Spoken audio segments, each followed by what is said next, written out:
E justamente para falar sobre esse assunto, a gente tem o prazer de receber Yuri Rugai, sócio-diretor da Econ Soluções Ambientais. Quem vai participar comigo desse papo, claro, Mariana Almeida, nossa analista. Yuri, bom dia, seja muito bem-vindo ao Agora. Prazer te receber. Bom dia a todos e todas. Bom, a gente acabou de ver na reportagem essa declaração enfática de países emergentes, países em desenvolvimento, falando que esse acordo final aí não ficou a contento. Vamos explicar por que eles têm essa visão, por favor.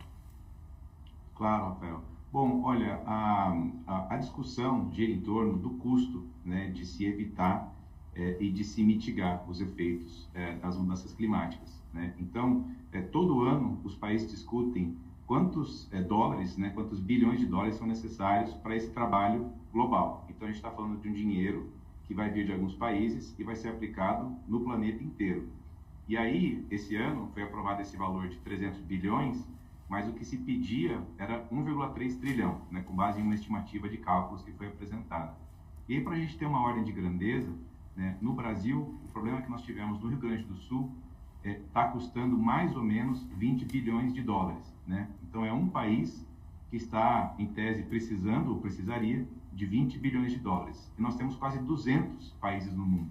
Então, é por isso que a discussão gira em torno de trilhões, né? Porque conforme a gente tem esses efeitos graves, extremos, cada vez mais no planeta, mais países vão precisar de dinheiro. E é assim que se conclui que 300 é pouco. Ou seja, 300 bilhões é pouco, nas estimativas a gente deveria chegar, na visão de muitos analistas, a 1 trilhão e 300 bilhões, 1 trilhão e 300 bilhões de dólares, e só a tragédia climática do Rio Grande do Sul custou 20 bilhões de dólares. Ou seja, são cifras aí que não estão conversando muito, né? Se a gente pensar na proporção, um evento climático só custou isso no Rio Grande do Sul, sem falar em todos os outros, em outras regiões do mundo, né?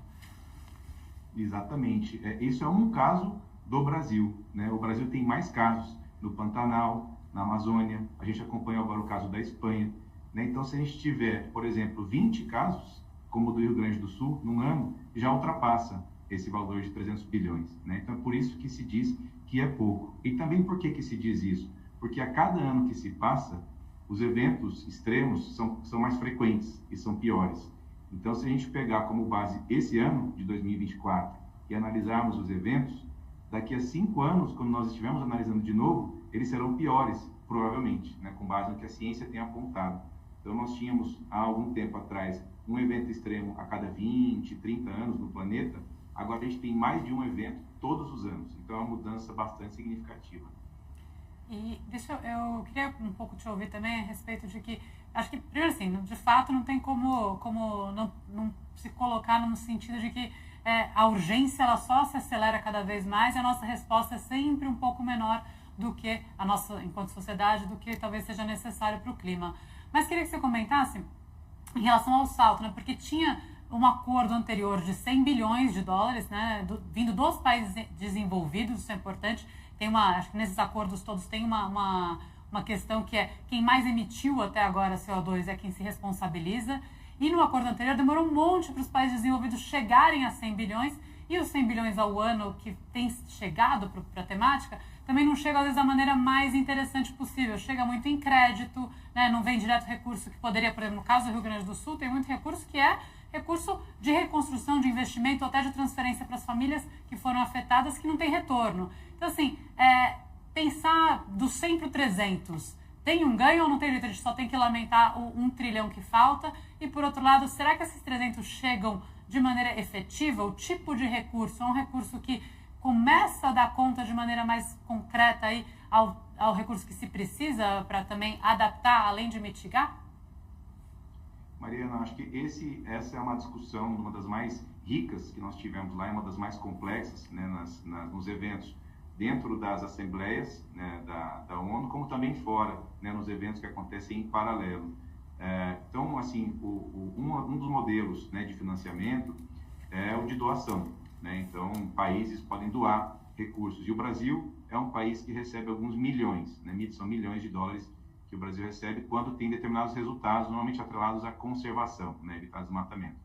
Mas para bilhões ou trilhões, a gente não tem, né, essa abertura dos países desenvolvidos para entregar esse recurso sem cobrar taxa de juros, né? E é a luta dos países em desenvolvimento, como é o caso, né, do Brasil. Então, e o argumento que se coloca é, se a gente receber um investimento, né, se esses países receberem investimento, o ganho ele é global, né? Então, o ganho climático ele é transfronteiriço, né? Ele é global. Quando você deixa de evitar tragédias, quando você deixa de evitar emissões em determinado local do planeta, todos os outros países colhem os frutos disso, né? Então, por enquanto, o que nós temos é o setor privado, né, tomando frente de algumas iniciativas. A gente tem alguns estados bancando, como foi o caso, inclusive, do Brasil no Rio Grande do Sul, colocando dinheiro público, né, para resolver. E a gente tem algumas situações em que há uma doação, uma transferência de recursos dos países mais envolvidos. Temos também o caso de um fundo, né, que o Brasil propôs na COP em Dubai para a proteção de florestas. Foi discutido esse ano, provavelmente vai ser muito discutido no ano que vem, um fundo global para proteger florestas, conservar florestas. Mas são muitas as modalidades, né, de financiamento climático, são vários os tipos de dinheiro que a gente pode ter, e um dos principais pleitos dos países em desenvolvimento foi que os países desenvolvidos aumentem os seus compromissos enquanto estados, né, de transferir recursos sem necessariamente cobrar taxas de juros por isso. Agora, a COP29 se desenrolou com Trump já eleito. Obviamente não assumiu ainda a Casa Branca, mas ele já tinha sido escolhido pela população americana como o próximo presidente americano. Em que medida essa eleição do Trump já influenciou nas decisões da COP29? E te pergunto também o que a gente pode esperar na próxima COP30 aqui no Brasil, com Donald Trump já na Casa Branca. Rafael, a gente teve um pequeno esfriamento, sim, né, com a eleição do presidente Trump. A delegação americana, ela estava com um mandato ainda de Joe Biden, né, a favor da negociação, a favor do Acordo de Paris, mantendo a tradição, enfim, que eles tiveram nos 4 anos.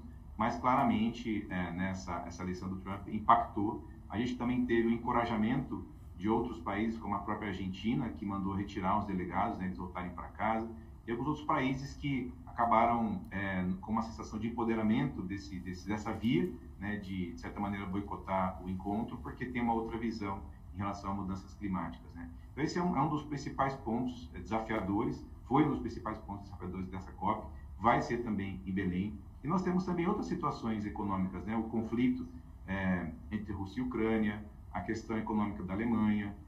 A gente tem uma série de outros desafios, né? O bloco europeu passando algumas normas, como, por exemplo, a EUDR, né, para combate ao desmatamento de produtos vindos de outros países, né? Então, é um desafio geopolítico muito grande e certamente vai dificultar as negociações, mas isso já estava, de alguma maneira, precificado, né? Com as delegações já imaginavam que os diálogos passariam por isso. É isso, muito obrigado, Yuri Rugai, pela participação ao vivo aqui no Agora, trazendo os esclarecimentos e ajudando a deixar mais didático o acordo fechado na COP29 no Azerbaijão, ano que vem, aqui no Brasil, em Belém. Excelente dia, excelente semana para você, viu, Yuri? Obrigado, bom dia. Valeu, agradeço a Mari também.